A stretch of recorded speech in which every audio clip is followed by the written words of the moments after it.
Okay, so I haven't seen anyone talking about this, but Dana White basically confirms Khamzat Chimaev is next for the middleweight belt, which was long overdue.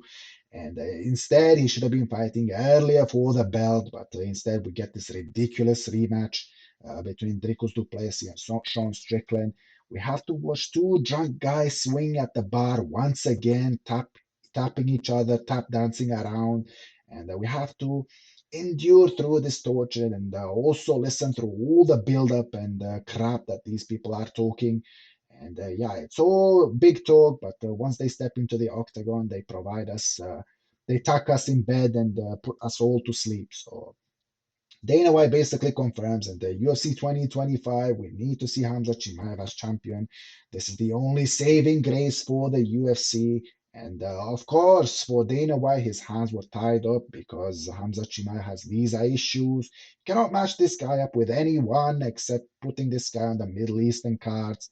So of course it's an issue. But now that Donald Trump is president, right wingers, deranged right wingers are now in full swing and they control everything now. And it's the trend. It's the trend to be a racist. It's not the trend to be a white nationalist. Of course, Dana White is banking all this, his friendship, and of course now for Hamza Chimaev it's going to be easier to enter into the US.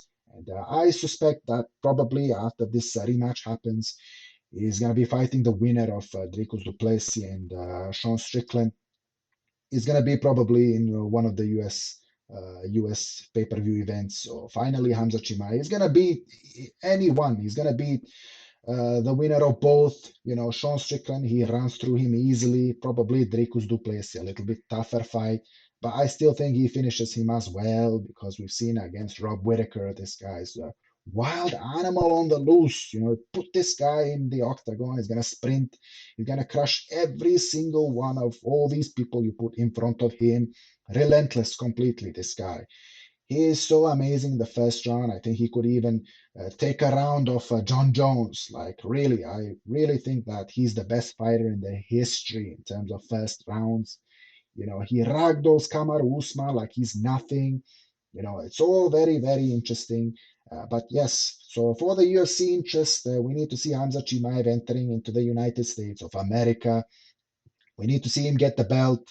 And of course, we need to see him in some of these interesting matchups. Of course, I think for Dana White, of course, I'm not reading minds or all that, but I suspect that probably they want to match up Chimaev against Adesanya.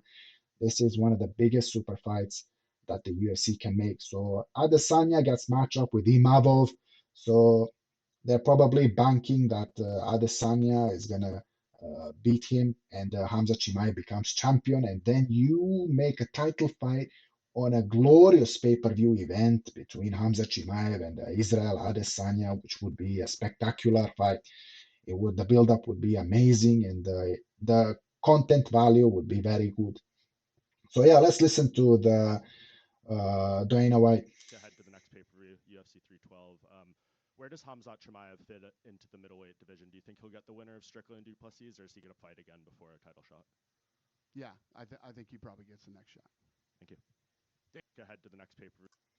Yes, very concise answer from Dana White. And yeah, for me, I take everything Dana White says with a pinch of salt. And but for me, I think they are planning this. They have been planning this for some time. They do not know what to do with Hamza Chimaev, but now that Donald Trump is inaugurated to the glorious state of America, now it is more probable for Chimaev to fight on this pay-per-view in the US. So yeah.